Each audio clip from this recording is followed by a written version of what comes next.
चलिए आज हम बात करते हैं एक और चीज़ कि इंडिया का इस पे क्या कहना है कि ये सब चीज़ें हो रहा है। तो देखिए इंडिया तो ये चाहता है कि अभी ऑब्जर्वेशन कर रहे हैं इंडिया की शांति रहे बनी हुई। और जैसे कि ईरान, यूएसए और इजराइल इनके बीच में जो मिलिट्री एस्केलेशन हुआ है, इसमें इन्होंने अपने ऑपरेशंस को नाम दिया। जैसे अमेरिका ने अपने ऑपरेशन को नाम दिया ऑपरेशन एपिक फ्यूरी। और जैसे कि अगर ऑपरेशन लायंस जो दिया हुआ है वो इजराइल ने दिया हुआ है। और ट्रू प्रॉमिस 1, 2, 3 एंड 4 जो मिसाइल डिफेंस सिस्टम और मिसाइल अटैक होता है वो ईरान ने दिया। मुझे नहीं लगता कि इससे कोई इस वॉर से कोई फ़ायदा होना है। देखिए आप हार्ड पावर के साथ भिड़े हुए हैं यूएसए के साथ। और जो आप अरब कंट्रीज़ की बात कर रहे हैं, जो 8 अरब कंट्रीज़ है, अभी ये जो है ये अगर एक साथ मिलके अगर आप पे हमला कर दे अगर ईरान के ऊपर, तो मेरे ख्याल से ये एक दिन के अंदर वॉर ख़त्म हो जाएगा। रीज़न क्या रहेगा कि सबसे बड़ी चीज़ है कि आप अभी इकोनॉमिकली उतने मजबूत नहीं हो, आपका डिफेंस सिस्टम उतना स्ट्रांग नहीं है। दूसरा पेनिट्रेटिव हो, आपके यहाँ पर अभी कोई एक सिस्टमैटिक वे में आपकी आर्मी, एयरफोर्स और नेवी कंबाइंड वे में काम नहीं कर रही है।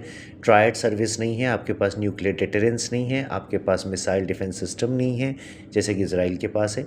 तो मेरे हिसाब से ईरान को अभी ये बात सोचनी चाहिए कि लोगों के बेनिफिट के लिए, पब्लिक के बेनिफिट के लिए काम करें। ये बात इंडिया भी ऑब्ज़र्व कर रहा है और इंडिया ने एक ऑब्ज़र्वर के तौर पे ये भी चीज़ बोलने की बात कर सकता है इंडिया। अभी तक तो इंडिया ने कोई रिमार्क दिया नहीं है, मगर अगर देता है इंडिया रिमार्क तो यही बोलेगा कि भाई आपको बैठ के बात करनी चाहिए। और ये थोड़ा सा यूएसए का भी गलत है कि जब आप किसी से बात कर रहे हैं तो आप किसी पे हमला मत कीजिए।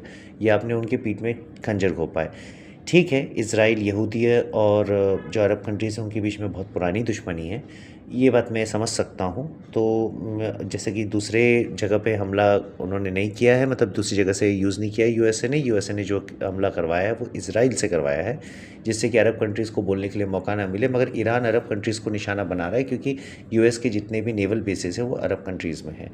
सो देखते हैं आगे क्या होता है। मगर जहाँ तक बात सुनने में आ रही क्या है, तहरीक खमनई जो है वो डेथ हो गई है, उनके जो डिफेंस मिनिस्टर है उनकी डेथ हो गई है, आईआरजीसी के चीफ़ की डेथ हो गई है।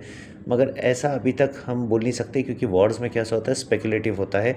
वॉर के दौरान कुछ एक नैरेटिव्स चलाए जाते हैं, वो नैरेटिव कितने सच है कितने गलत है वो तो हमें तब पता चलेगा जब इनमें से कोई इंसान आके सामने अपने आप को प्रेजेंट करेगा और देश को संबोधित करेगा।